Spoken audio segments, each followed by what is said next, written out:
Pour la majorité des gens, quand il s'agit de son apparence physique, il y a deux cordes sensibles. La première, c'est de voir ses abdos, ou en tout cas d'avoir un ventre plat, et la deuxième, c'est d'être musclé. Alors il y a des gens malheureusement qui n'ont ni l'un ni l'autre. C'est ce qu'on appelle les skinny fat. Traduit de l'anglais mot pour mot, le maigre gros. Donc le skinny fat, il a du gras sur le ventre et des poignées d'amour, et il a très peu de masse musculaire. Donc c'est un peu le pire combo. Mais ce qui peut être surtout frustrant quand on est skinny fat, c'est ne pas savoir comment sortir de cette situation. Alors si tu te reconnais dans ce profil et que tu pensais être condamné à rester comme ça, je te rassure de suite, c'est absolument pas le cas. Tu peux complètement transformer ton corps, et ce, même si tu penses avoir la pire génétique. Alors qui je suis pour te parler de ça? Très rapidement, je m'appelle Olivier, et ces 2 dernières années, j'ai accompagné plus de 200 hommes à transformer leur corps, c'est-à-dire à perdre du gras et construire un corps athlétique. Alors quand on est skinny fat, la première question qu'on se pose, c'est par où commencer? Est-ce que je dois d'abord perdre du gras et ensuite prendre de la masse musculaire? Ou à l'inverse, d'abord prendre de la masse musculaire et ensuite dégraisser? Donc dans cette vidéo, je vais te donner la stratégie exacte à choisir pour que tu saches quoi faire. Donc déjà, la première chose à savoir, c'est est-ce que tu es bien skinny fat? Pour savoir ça, c'est très simple. La première chose, c'est déjà est-ce que tu as du gras sur le ventre? Et la deuxième chose, c'est est-ce que tu te trouves chétif? Est-ce que tes bras remplissent les manches de ton t-shirt?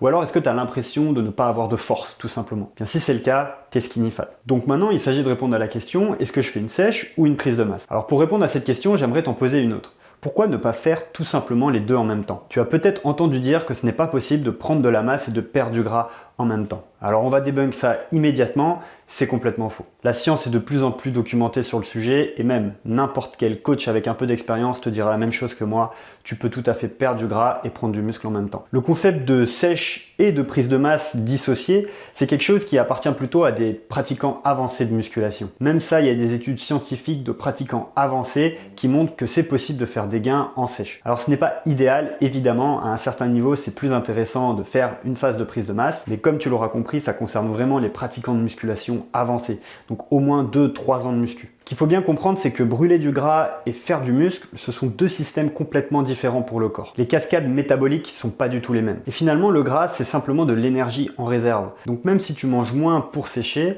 ton corps a largement les réserves pour apporter l'énergie qu'il faut pour faire de la masse musculaire. Donc la conclusion, c'est que tu peux perdre du gras et prendre du muscle en même temps.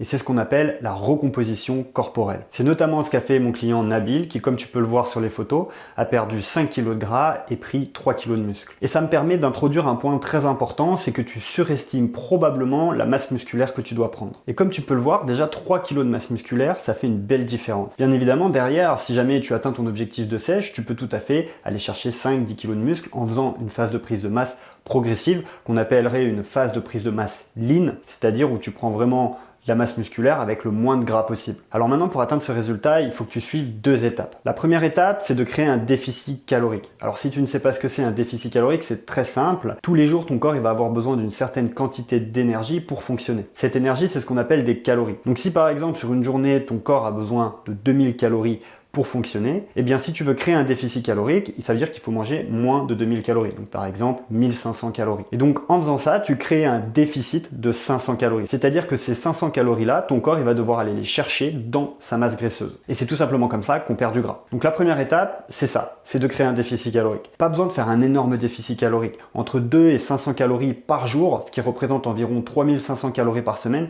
ça suffit largement pour progresser. Maintenant, si ça c'est un petit peu flou pour toi, ce que tu peux faire, c'est aller voir le guide que j'ai fait sur le sujet. Je te mets le lien en description. La deuxième étape, c'est de s'entraîner. Parce que si tu veux faire du muscle, il y a besoin que de 2 choses. La première, c'est des protéines, donc environ 2 grammes par kilo de poids de corps. Ça veut dire que si aujourd'hui tu pèses 70 kg, il te faut environ 140 grammes de protéines dans une journée. Alors sur ça, la science, elle dit entre 1,6 et 2,2 grammes. Personnellement, je recommande 2 grammes et ça fonctionne très bien. Et la deuxième chose, c'est la surcharge progressive. C'est-à-dire qu'il faut gagner en force au fur et à mesure des semaines quand tu t'entraînes. Donc pour faire ça, c'est simplement de rajouter de la charge ou tout simplement des répétitions. C'est donc très important de voir ta charge et tes répétitions évoluer au fil des semaines. Mais c'est aussi très important de garder une bonne technique. Si tu fais un déficit calorique, que tu manges des protéines et que tu progresses à la salle, tu vas transformer ton corps. Par contre, évidemment, c'est pas une pilule magique et il va falloir être patient. Mais l'important, c'est juste de progresser chaque semaine. Si tu veux gagner du temps et en savoir un peu plus sur ma façon de coacher, alors tu peux réserver un appel directement en lien dans la description.